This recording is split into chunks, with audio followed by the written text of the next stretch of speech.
गांव के किनारे पर एक पुराना बरगद का पेड़ था जिसे सभी भूतिया पेड़ के नाम से जानते थे। गांव के लोग कहते थे कि इस पेड़ के नीचे कभी मत जाना, खासकर रात के समय। कहा जाता था कि यह पेड़ एक प्राचीन आत्मा का निवास था जो किसी भी इंसान को अपनी चपेट में ले सकती थी। लेकिन पूजा, जो गांव की एक युवा और साहसी लड़की थी, इन बातों पर यकीन नहीं करती थी। पूजा गांव के सभी लड़कियों से अलग थी। वह निडर और जिज्ञासु थी और उसे पुरानी कहानियों और मिथकों में कभी विश्वास नहीं होता था। उसकी दादी अक्सर उसे उस भूतिया पेड़ से दूर रहने की चेतावनी देती थीं, लेकिन पूजा ने उनकी बात को कभी गंभीरता से नहीं लिया। एक दिन पूजा की सहेलियां उसे डराने के लिए उस पेड़ के बारे में बात करने लगीं। उन्होंने कहा, कहते हैं कि जो भी इस पेड़ के नीचे जाता है वो कभी वापस नहीं आता। पूजा ने उनकी बातों पर हंसते हुए कहा, यह सब सिर्फ कहानियां हैं। मैं खुद जाकर देखती हूं कि इस पेड़ में ऐसा क्या है। रात के समय जब पूरा गांव सो रहा था, पूजा ने उस पेड़ के पास जाने का फैसला किया। उसका मन यह साबित करने पर अड़ा था कि ये सब बातें सिर्फ लोगों की कल्पना है। उसने चुपचाप घर से निकलकर उस पेड़ की ओर कदम बढ़ाए। जैसे ही वह पेड़ के पास पहुंची, उसने महसूस किया कि हवा अचानक ठंडी हो गई थी।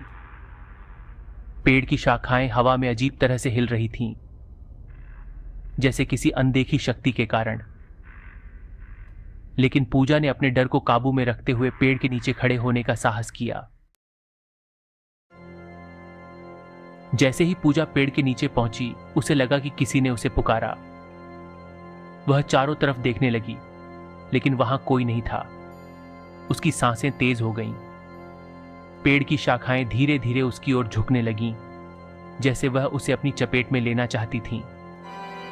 पूजा ने वहां से हटने की कोशिश की, लेकिन उसके पैर जैसे जमीन से चिपक गए थे। उसे अचानक अपने कानों में एक आवाज सुनाई दी, तुमने मेरी चेतावनी को नजरअंदाज किया, अब तुम्हारा अंत निकट है। पूजा का दिल जोर जोर से धड़कने लगा।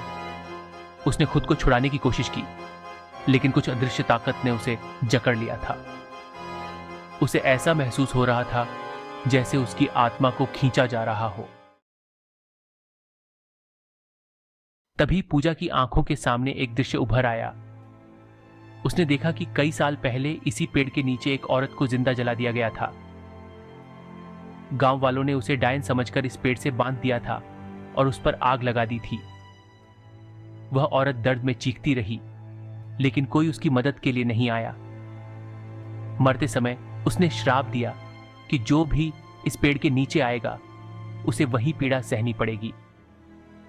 यह दृश्य देखकर पूजा का शरीर कांपने लगा। उसे समझ में आ गया था कि उसने कितनी बड़ी गलती कर दी है। उसने भगवान से प्रार्थना की और माफी मांगने लगी।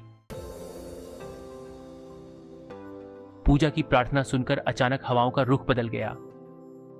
पेड़ की शाखाएं वापस अपनी जगह पर लौट गईं और वह अदृश्य ताकत जिसने पूजा को जकड़ रखा था, गायब हो गई।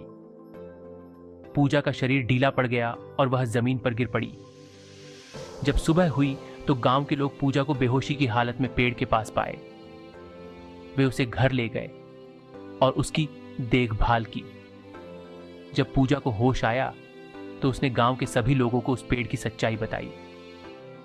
गांव के लोग समझ गए कि उन्होंने वर्षों पहले उस औरत के साथ कितना बड़ा अन्याय किया था।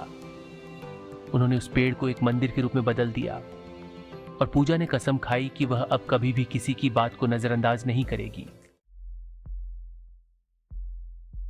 यह कहानी हमें सिखाती है कि हमें पुरानी चेतावनियों और कहानियों को हल्के में नहीं लेना चाहिए। कभी कभी पुरानी घटनाएं और उनके पीछे छिपे रहस्य हमारी समझ से परे होते हैं। पूजा की जिज्ञासा ने उसे एक भयानक सच के सामने ला खड़ा किया, लेकिन उसकी हिम्मत और प्रार्थना ने उसे बचा लिया। अब वह समझ गई थी कि कुछ चीजें ऐसी होती हैं जिन्हें समय और इतिहास के साथ ही छोड़ देना चाहिए।